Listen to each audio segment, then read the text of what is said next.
Maître Philippe Koskas, bonjour, Boker Tov.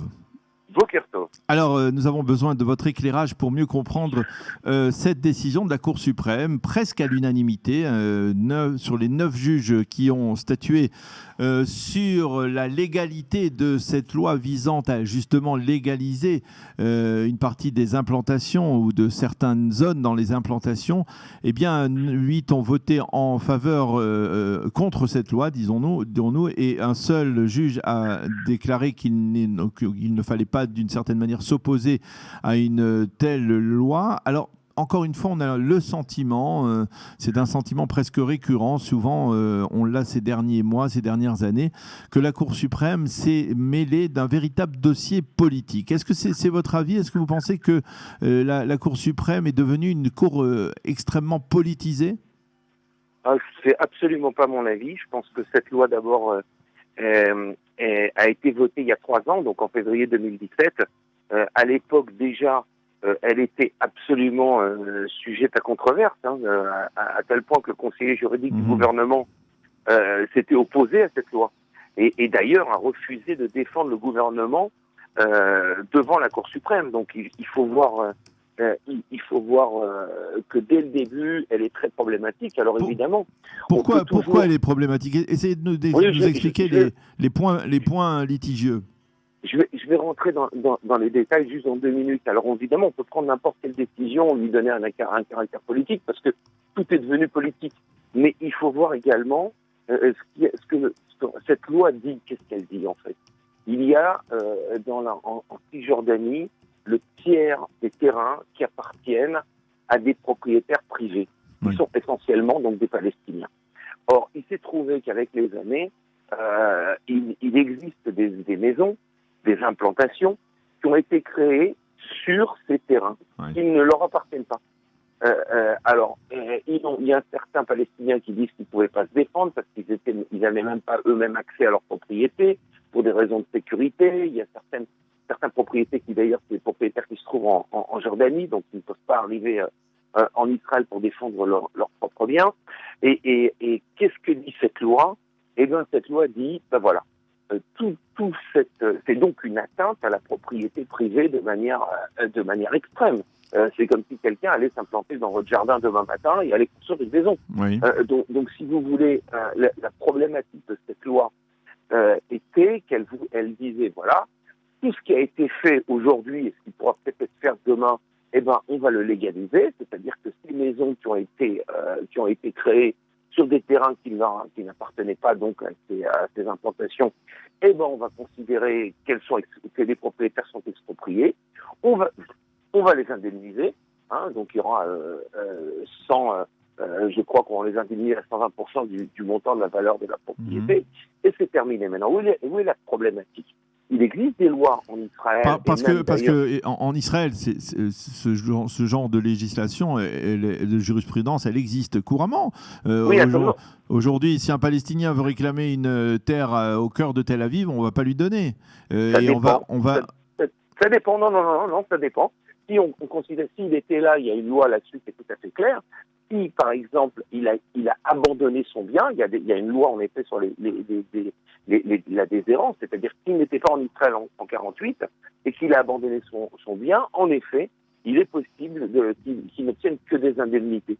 Mais par contre, s'il prouve qu'il avait un droit de propriété et qu'il a tenté d'exercer de manière continue ce droit de propriété, il va le récupérer.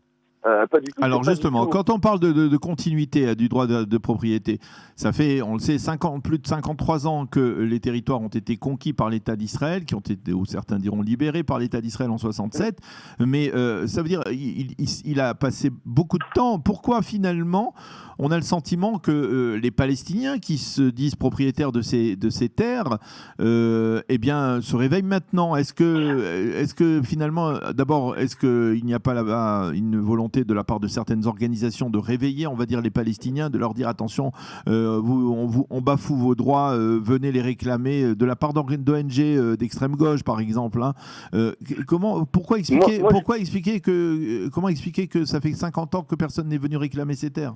Oui, mais ça fait 50 ans aussi que ces implantations n'existaient pas. C'est-à-dire que il y a des implantations, on parle d'implantations, dans certains cas, on l'a vu ces deux dernières 24 heures, on parle d'implantations comme Ofra, comme Bethel, qui existent depuis maintenant plus de 40 ans. Regardez, la problématique, elle est d'abord première. C'est souvent difficile, comme je vous l'ai expliqué. Le problème, c'est que souvent, ces Palestiniens, il y en a une partie qui vit en Israël, une partie qui vit pas en Israël. Et contrairement à ce qu'on a parlé tout à l'heure sur le droit israélien, le droit israélien ne s'applique pas en Judée-Samarie. Dans le sens où il n'y a pas eu, aujourd'hui, si vous voulez, il y a une gestion de ces territoires, mais il n'y a pas le droit israélien. Donc, si vous voulez, il n'y a pas un droit israélien qui est classique. Maintenant, il y a juste un point qui me paraît, moi, fondamental dans la décision de la Cour suprême. La problématique de cette loi, il existe des lois d'expropriation, c'est-à-dire que pour des raisons, c'est arrivé d'ailleurs plus d'une fois, que la Cour suprême a validé des expropriations en Israël et en Judée-Samarie pour des raisons, par exemple, de sécurité, pour des raisons, il y a eu une jurisprudence, par exemple, il y a 6 ans, à propos d'une implantation à côté de Soucia, où on avait accepté que des juifs puissent occuper un terrain appartenant à une propriété palestinienne. Le problème, il n'est pas là. Le problème, il est dans la généralité de cette loi. C'est-à-dire que ici, la Cour suprême se porte défendeur du droit de la propriété et le droit des minorités, dans le sens où on ne peut pas faire une loi qui, de manière catégorique, va cachériser plus de... Alors, il y en a qui parlent de 3000, il y en a qui parlent de 3500, il y en a qui parlent de 5000. Donc, c'est son caractère général qui est problématique. Absolument. C'est la raison essentielle pour laquelle, par exemple, Avichai Mendelblit a refusé de la défendre. Absolument. Parce que, dites-moi si je me trompe, mais Avichai Mendelblit, à ce moment-là, avait dit, au cas par cas, on peut envisager une défense. Vous avez tout à fait raison, et c'est ça le vrai problème en tant que juriste, et d'ailleurs tous les juristes, d'ailleurs même vous avez parlé du juriste Solberg, du juge de la Cour suprême Solberg, qui était opposé donc à l'annulation de la loi, qui est lui-même d'ailleurs qui habite, je crois, en Cisjordanie. Il habite à Alon-Chou, dans le Gush Etzion. Voilà, absolument. Donc lui-même, il a dit d'un point de vue légal, si je mets mes lunettes de juriste, je ne peux pas accepter cette loi. La problématique, lui, il se prend un autre point de vue, justement, c'est lui qui prend un point un peu politique, en disant, mais de toute manière, comment je vais résoudre cette problématique d'implantation ou de maisons qui ont été construites depuis tant d'années sur des territoires qui appartiennent à autrui, comment je vais régler le problème? Il dit, l'avantage de cette loi, c'est qu'elle a la capacité de régler ce problème.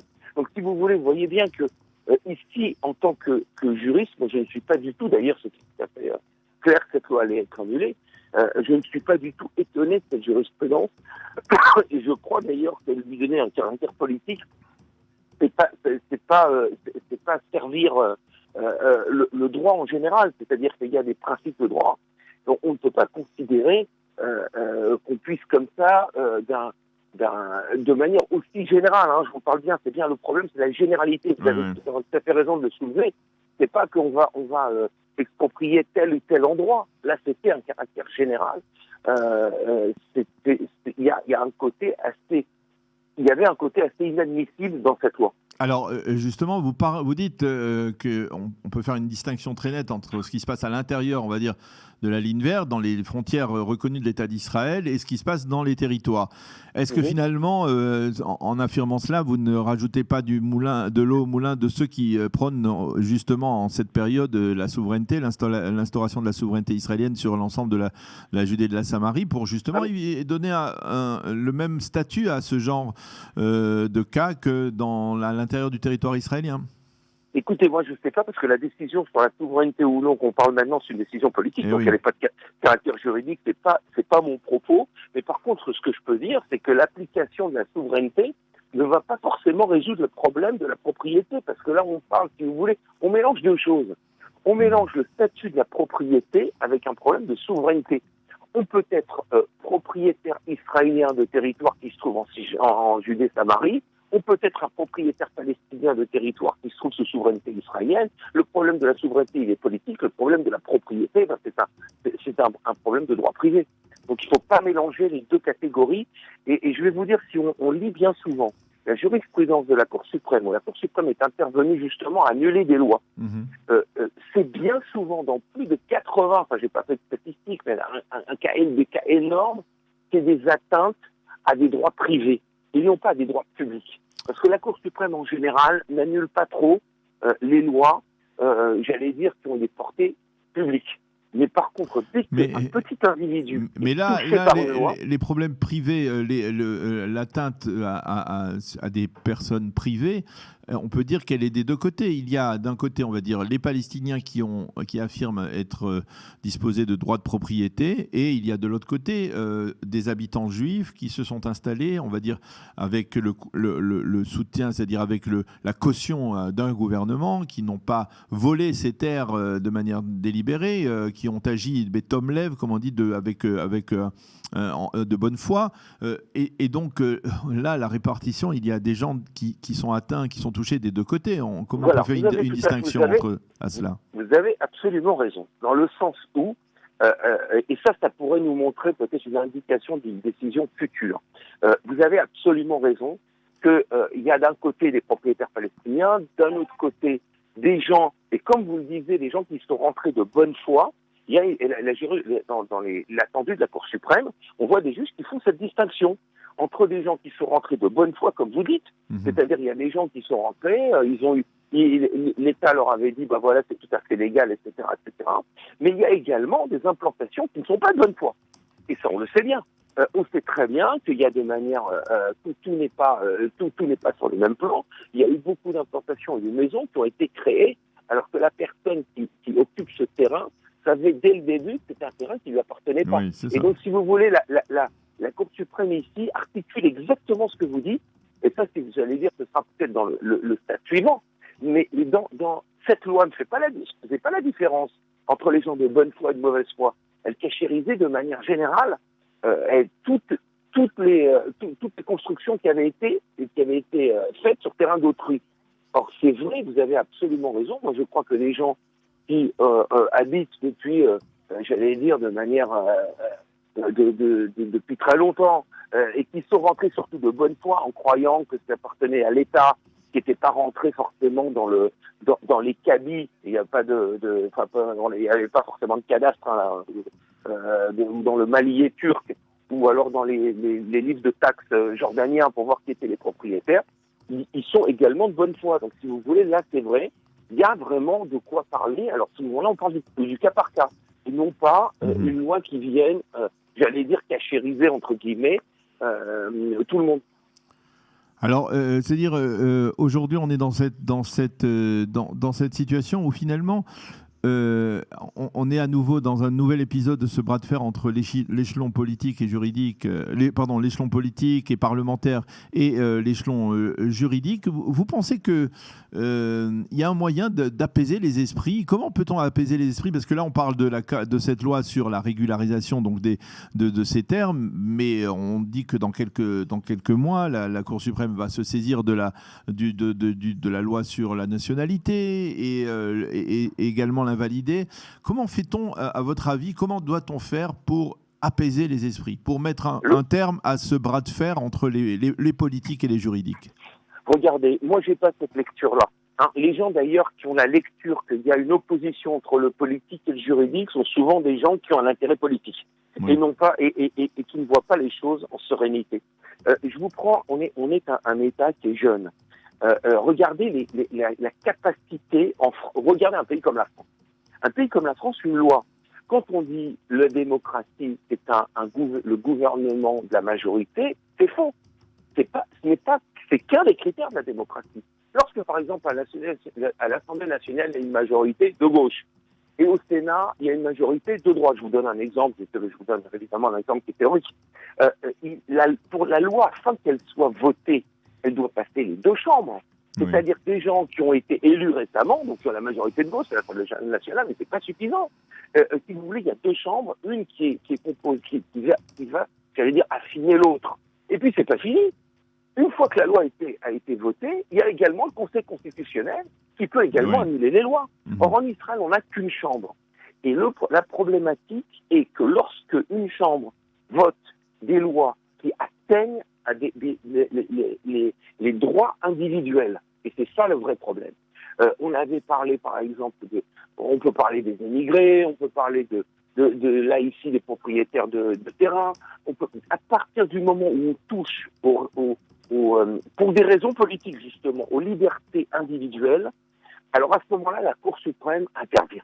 Et on se dit, mais quel a le droit d'intervenir? Mais on ne peut pas laisser non plus une majorité tout le temps, quelle qu'elle soit, parce que ça peut se retourner. Aujourd'hui, on a un gouvernement de droite, mais dans 10 ans, on aura un gouvernement de gauche. Et on pourra faire un usage également d'une majorité, j'allais dire automatique, qu'elle aura à la Knesset pour passer des lois qu'on n'a pas envie de passer. C'est-à-dire un pays, si vous voulez, doit avoir des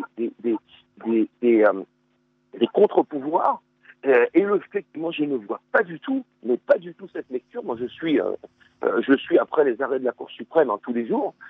Moi, je n'ai pas du tout cette lecture politique des arrêts de la Cour suprême. Quand la Cour suprême, par exemple, a déclaré il y a 3 semaines que Netanyahou était éligible, c'était politique ou c'était pas politique? Oui. Et ça, je vous parle de 12 juges de la Cour suprême. Ce qu'on appelle, vous l'avez bien dit d'ailleurs, hein. Vous avez dit que cette décision, par exemple, dont on parle aujourd'hui, était de 9 juges. C'est exceptionnel. Hein. La Cour suprême, en général, donne des décisions à 3 juges. Alors, lorsqu'il y a des arrêts importants, des arrêts de principe, en général, la Cour suprême peut décider de rajouter des juges pour avoir plus de majorité, plus de contenu dans les décisions. Lorsque 12 juges disent, c'est quand même pas bénin, disent Benyamin Netanyahou, oui, peut être Premier ministre, alors qu'il a 3 chefs d'inculpation. C'est une décision de gauche ou c'est une décision de droite? Si vous voulez, c'est très alors peut-être qu'il y a un vrai problème de communication de la part de la justice israélienne, de l'état de droit, de la Cour suprême. Peut-être qu'elle sait mal s'exprimer, ou alors peut-être qu'elle n'a pas elle n'a pas la capacité d'expliquer comme il le faudrait ces mesures, ces verdicts. Peut-être, vous avez peut-être raison, mais j'allais dire, la justice n'est pas là pour s'expliquer elle-même. Ouais. Hein, la justice, c'est là pour donner le droit. Et d'un autre côté, regardez maintenant cette loi qu'on a passée en 2017. C'était une loi qui avait été initiée par Bezalel Smotrich. Ouais. Maintenant, on connaît bien le système israélien. Je vais vous dire sincèrement, je ne crois pas que si on fasse maintenant un sondage en Israël, de savoir est-ce que les Israéliens moyens sont pour ou contre cette loi, moi, je pense qu'il y aurait une majorité écrasante contre cette loi. Mais si vous voulez, le système des gouvernements et des coalitions, et je vais vous dire, je sais très bien qu'au sein même du Likoud, des députés qui ont voté pour cette loi étaient contre cette loi. Or, parce que des systèmes, tout simplement, ils voulaient que le gouvernement se maintienne en place.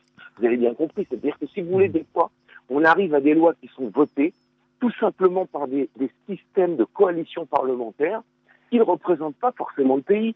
Je ne sais pas si on veut vivre dans un pays où de manière, je ne vous parle pas, moi je connais très bien parce que j'ai représenté d'ailleurs même à l'inverse, des juifs qui avaient acheté des terrains dans les années 20 et 30 en Israël, et il y en a eu beaucoup, ne croyez pas, il y a eu beaucoup de... C'est vrai, on n'en parle jamais aussi. Oui, on n'en parle jamais dans le nord du pays, à Jérusalem, à Tel Aviv. Mais même dans le Gush Etzion, si je m'abuse, le KKL a acquis des terres à l'époque dans des zones qui aujourd'hui sont considérées comme des territoires occupés. Absolument. Et donc c'est la même chose, si vous voulez, c'est ces lois-là générales, moi, me posent problématique lorsqu'elles atteignent les propriétés privées de chaque personne. Alors ça ne veut pas dire que si on considère que tel et tel terrain de manière spécifique, et ça peut être le cas en Israël, ça peut être aussi en Judée-Samarie, est importante pour des raisons de sécurité, on l'exproprie. C'est-à-dire que l'État a ce pouvoir d'exproprier quelqu'un, de l'indemniser. Mais de faire une loi comme ça, générale, qui va couvrir, quelle que soit toutes les populations, c'est à mon avis une loi qui est extrêmement problématique. D'ailleurs, ça avait été soulevé dès le début.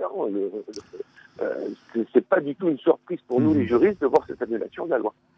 Eh bien, je crois qu'on a bien compris le message. C'était important, comme d'habitude, de dialoguer avec vous et de mieux comprendre un peu les raisons, on va dire, de l'opposition de la Cour suprême à cette loi, donc votée par la Knesset il y a 4 ans. Merci beaucoup, Maître Philippe Koskes, d'avoir été avec nous et de nous avoir éclairé sur ce sujet. Bonne journée, à bientôt. Bonne journée à vous aussi, merci.